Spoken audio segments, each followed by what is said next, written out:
anybody who pays attention to social media knows you never read the comments. But I'm an idiot. I read the comments.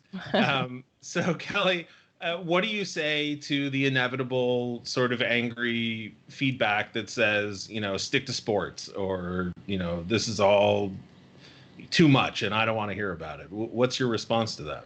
I'd say open your mind. Look, maybe we're not right for you. I'm not saying that I want to ever turn away fans, but if you realize where sports is at these days, the most critical thing or not the most, but obviously the first thing for us is creating a great product on the ice, and we have a great track record there. Obviously, we've got a few cups over our shoulders here over the last few years, and we're on a great path with our development team and our prospect pool right now, and the second overall pick coming in. So we're going to create a great on ice product, but off the ice, supporting our community is number one to growing as a organization, and we're always going to be there doing that, and we always have been. And I think it's important that fans realize that in sports collectively. I don't know one organization that doesn't make it a priority. So if that's where fans are thinking, they're going to have a hard time finding a sport to support that doesn't focus on that. So I think it's time for everybody to open their minds, listen, learn, gain different perspectives across the board.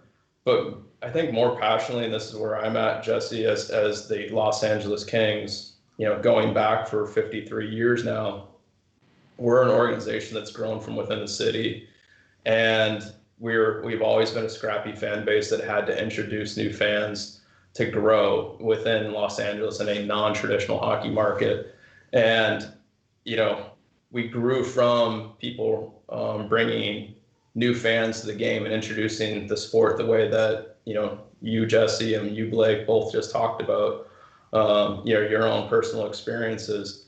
And I think too much, and we've heard too much of this feedback over the last 5 years, that as new fans came in and, created new experiences, and they may have been new to the game because they got introduced by the championship moments, that too often they weren't welcomed by the old fan base. And that's wrong. And we need to change that, because the old fan base was built based off of, being welcomed and brought into a new experience. And, whatever issue we're tackling at this point, and I'm getting a little bit long-winded, but, whatever issue we're tackling at this point, like, we got to grow our fan base, and we need our fans to be a part of this and be a part of all aspects of who we are. And that's who we are going to be at the Kings. And if that's not who you are, then sorry.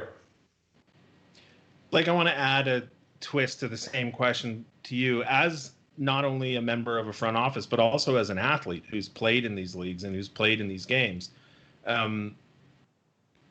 How infuriating is it to have people say, we're interested in what you can do physically on the ice, but we don't want to hear about what you feel about it or think about it or how it might affect you?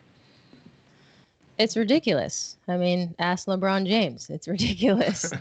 As a player, I have flashbacks of just being on the ice and my parents having to deal with ignorant comments, or their children saying those ignorant comments to me on the ice. It starts, and then it spreads, and we want to stop that. We want to build inclusion, and it's hurtful, and evolution is key. We have to grow, and we have to grow together.